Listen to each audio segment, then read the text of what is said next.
Captain Dean Show.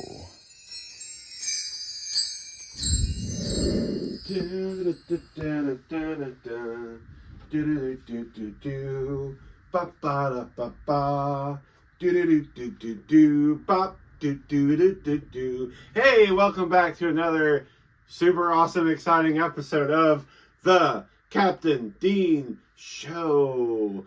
The Captain Dean Show. I'm Captain Dean. It is currently raining very heavy outside. There's a thunderstorm going on right now. My dog, June Dog, is sitting right there in the hallway. She's freaking out a little bit, so I'm leaving the door open to keep her mind off of it. And if I talk a lot, she maybe won't bark. On this episode, it's a very interesting episode. I don't have anything to really showcase and go into great detail about, but eventually, not too far from now, in the near distant future, where the hell am I going with that? I will.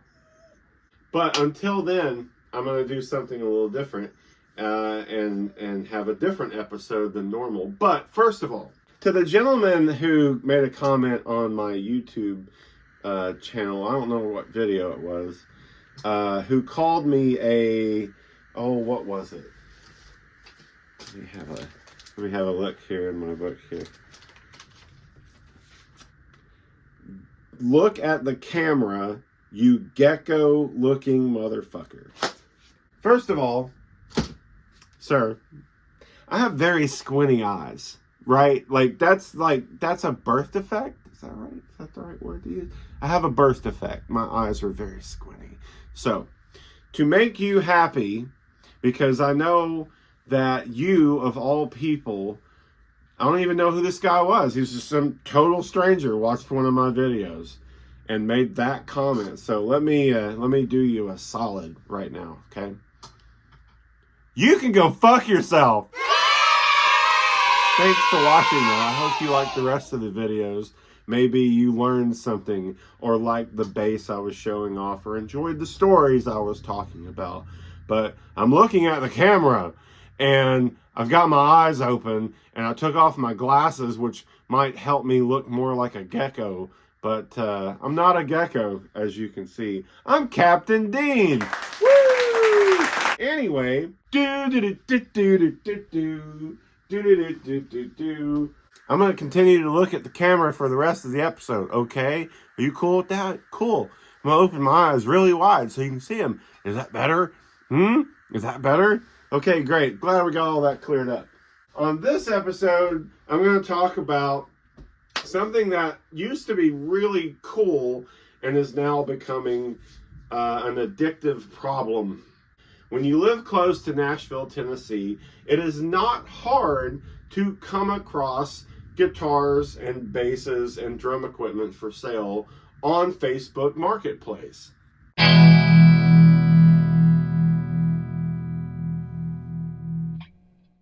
And when it comes to Facebook Marketplace, I am in a strange little pickle. I see stuff daily. I really, daily. It is posted, and it's in the 100-mile radius from me. That includes Nashville, Tennessee, Louisville, Kentucky, Elizabethtown, Kentucky, Owensboro, Kentucky, Clarksville, Tennessee. I even get stuff in the kind of middle Tennessee, western Tennessee kind of placement, and I can also see stuff kind of closer to the eastern Tennessee areas, which would be like Cookeville and going all the way to Knoxville and Chattanooga sometimes.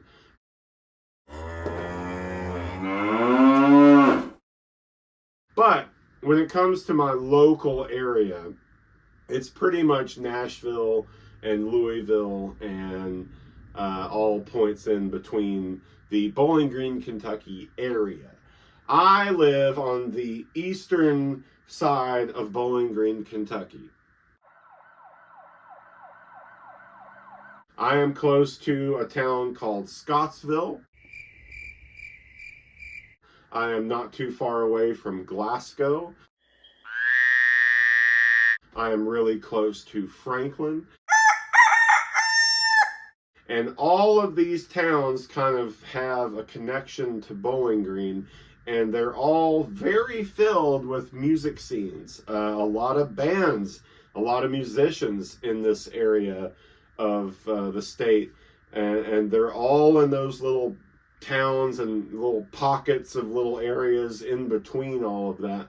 So there is always musical instruments for sale on the marketplace in my general area. At first, it was really cool to stumble upon a bass for $25 or a bass for, I think, $60 maybe for that one. I bought that one for like $80.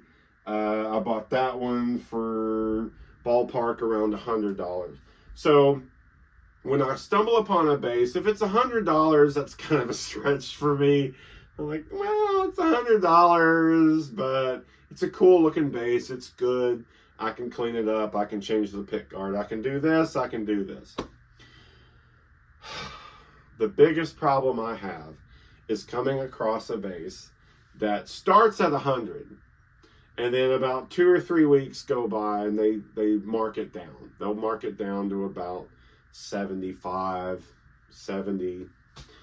And if it looks bad, if it's a junky brand name, if the body's got stickers all over it or scratch marks, or if it's even missing a string, I can use these things as, hey, I wouldn't mind taking that off your hands, but I will give you $60, right? And I wish you all would say no, but you don't. You say yes. And that puts me in a bind, because then it's like, well, I can't say no to getting a bass for $60. But in this case, it was 2 basses. Almost literally back to back, these basses were posted. And the first one I stumbled upon, and I was like, oh, that's not bad. It's very similar to, you can't see it from there, but the grape soda bass that I have. It's like a knockoff P bass. But if you look at glary basses and some of those, I don't know, 80s, 90s basses that look like precision basses, but the body is a little bit thinner, a little bit skinnier. It caught my eye, and basically it's one of those things. So it started off at selling $100, and I think I offered $60 because I said, they had one photograph of it, and you couldn't see the headstock, and it was kind of far away, and I was like, hey, do you have any more pictures, just so I can get an idea of what I'm looking at? So they sent me some more photographs of it, and at that point I was like, I can give you $60 for it. And they said, okay. Well, that bass was for sale in Scottsville, Kentucky. From my house, that's about a 10 to 15 minute drive. I was going to schedule to meet them nearby my house, which there's a couple of stores like 4 or 5 miles down the road from me.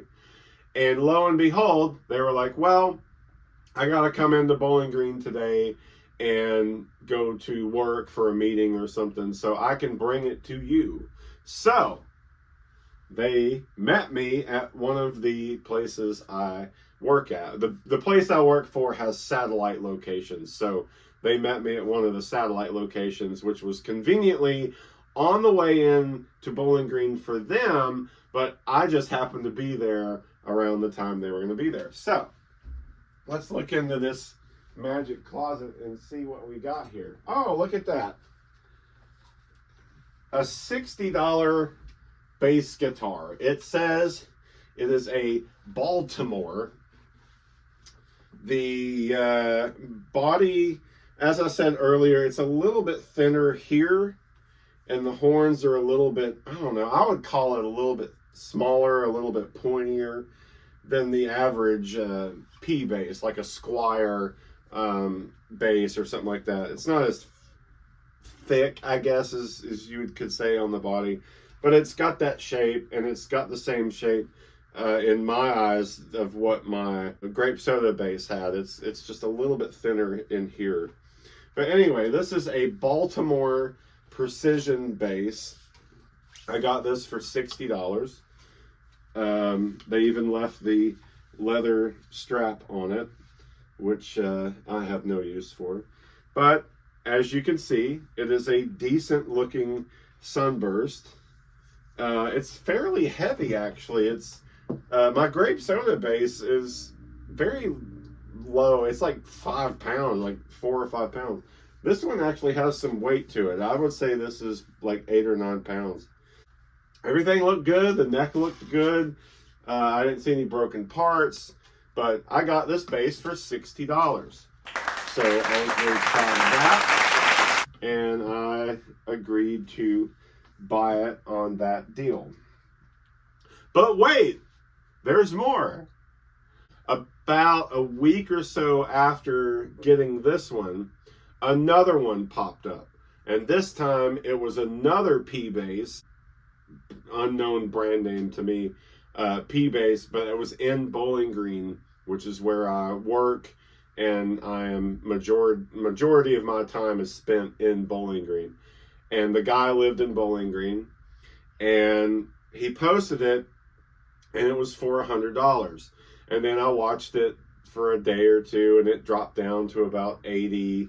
And then eventually he posted or best offer. So I did my typical thing of, hey, can you send me some up close detailed pictures so I can get a better look at it? I'm interested. You know, you always got to say, hey, I'm interested in that base. Can you send me some closer photos? What brand name is it? What's on the back? How's the pickups look? And most of the time, they don't know what you're talking about. So the same thing happened with this guy. He literally was just like, I tried to play bass. It didn't work out for me. I'd rather sit around and play video games. And I'm like, cool. I will take that bass off your hands. So I do my little thing, and I go, well, it's got stickers all over it. It looks like it needs some work. I'll give you $40 cash. And he said, okay. So let's see what I got here in my magic closet. Oh, look at that. Why, yeah, it's another Sunburst P-base. This one's got the thicker, fuller body. This is more like a Squire base, but it is a Johnson. A Johnson. I do not have a Johnson base, but now I do. So, of course, you can tell instantly that it's not horrible. Like, they literally aren't that far apart as far as condition goes. Scratches, dings, dents. It's been played, but you can tell the strings have probably never been changed before. And so anyway, this one had stickers on it, and I kind of used that as the, well, that might take a while for me to get off. You know, I have no idea what kind of stickers they are. And since you're with me right now, let's see if we can get some of this off here. Oh yeah, they pretty much just peel right off. Are these the Gorillas? I think these are the Gorillas. Could be wrong about that. Anyway, here is a Johnson 4-string P bass that I got for $40. $40 for this bass. The neck is in good shape. But I mean, they're literally almost identical as far as the Sunburst look. As you can see, this body just seems to be a little bit thicker than this one. And I use my eye to determine that on the distance of the pick guard from the top of the body. You can see this one's a little bit more shallow here than this one. This one looks like an actual straight up P bass, and this one's kind of more of the knockoff version of it. But anyway, the moral of this episode is to show you that I have a problem. It's a good problem. It's a good habit to have, because I could do worse things. I know many people out there that have worse addictions than this. And this is my current addiction in life. Getting cheap basses off Facebook Marketplace and fixing them up to make them look better.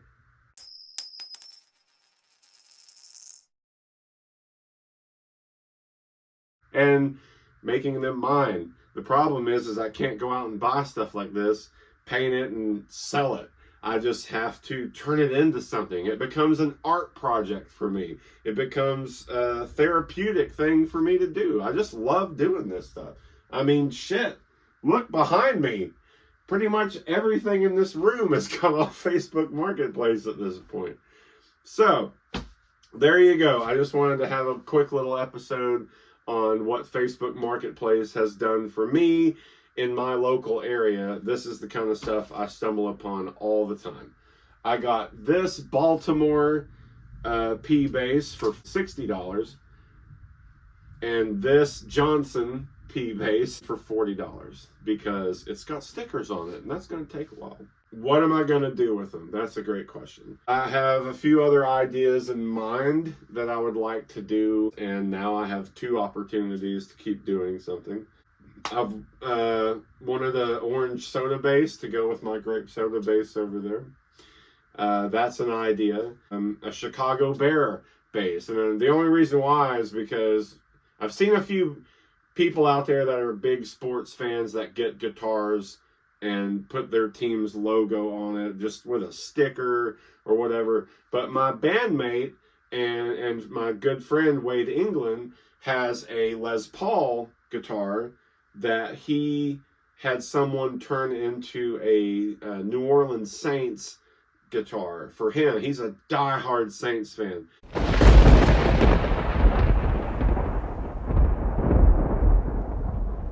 And I absolutely love that guitar. It was stripped down, and the guy did more of the rustic kind of look to it. The emblem was painted on the body, and it's got all the stuff, to go with that. So very cool. So that's an idea. Always wanted a plaid guitar. It's not just because of Mark Hoppus having the Groundskeeper Willie bass, which is so fucking cool. I love that bass. I'm so in awe. Not only has Alan Corona done a few and painted them, but the original one, like whoever did that, like that was awesome. But prior to that, long before, Mark Hoppus had a plaid bass guitar.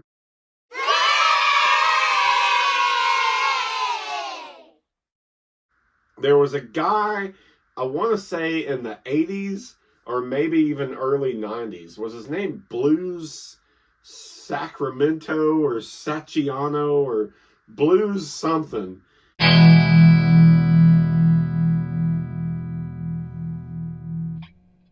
He was an Ibanez player, and I don't even know anything about this guy except for the fact that he was like plastered on all the guitar magazines. He was another one of those. Like, there was that era of Paul Gilbert and Joe Satriani and, all that stuff. Steve Vai, Tony McAlpine. And then here comes this other world of, guitar virtuosos in like the late 80s and early 90s. And I think that blues guy was part of that.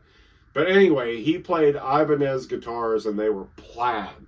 But there were a lot of them. He had like several different types, and they were perfect.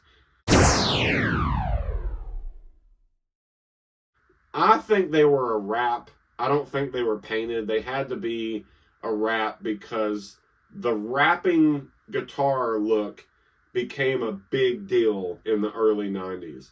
So it wouldn't surprise me if those guitars that he played were a wrapped sticker thing or whatever that stuff is. Anyway, I know it can be done. If I was to do a plaid look, I would attempt it on one of these two. So I'll have to do some research on that and see what I can come up with. I have the Minnie Mouse bass, and I'm a big stickler for Hello Kitty stuff. I like Hello Kitty. And since Hello Kitty with Fender, they have the guitar, but they put out a bass, but the bass had a different character on it. So I was a little confused on why they didn't do the hot pink Hello Kitty guitar with the pick guard and everything. So that's an idea. Maybe I can make a Hello Kitty bass. Not sure what colors I could do at this point. I've got yellow and green and pink. I've got black and white, and I've got the Van Halen guitars and the Mark Hoppus basses, and I've got a Minnie Mouse polka dot. I've got the sticker covered. I'm kind of running out of ideas of new and fresh things to do. So, I don't know. We will see what's on the drawing board and see what comes to mind. But those are a few ideas of things I've had come to me ever since I've got these. But there you go. Short and sweet episode. This is what having Facebook Marketplace on my app has done for me. I live close enough to Music City. I live close enough to a lot of surrounding areas that have music scenes, and musicians are just everywhere in this area of the country, and it is not hard to stumble upon cheap basses on Facebook Marketplace. So on one sense, thank you for being gullible enough to do that and sell them to me. And on another hand, please stop posting stuff on Facebook Marketplace that is cheap and available for sale in my area. Like, I like finding the ones that are like 200 miles away. That way it's like, well, I can't get that one, it's too far away. But when you're 10 minutes down the street, in this case, both of these people met me at the places I work at. They drove to me. I got them for a cheap deal, and instead of going to get it from them, they actually brought it to me. So I even saved more money by not having to spend gas to go get these from them. Crazy. So it's a great hobby to have, but it's also a crippling addiction to have at the same time. But at least I'm not on drugs. Do do do do do do do do ba da ba ba ba ba ba da ba ba do do do do do ba ba. Anyway, that's the episode. Tune in next time to see what happens to these. These will definitely get their own episode at some point in the not so distant future from now. I have no idea what I'm going to do, what I'm going to go with. I've got some ideas that I talked about. But anyway, tune in next time and see what happens to these two basses on the Captain Dean Show.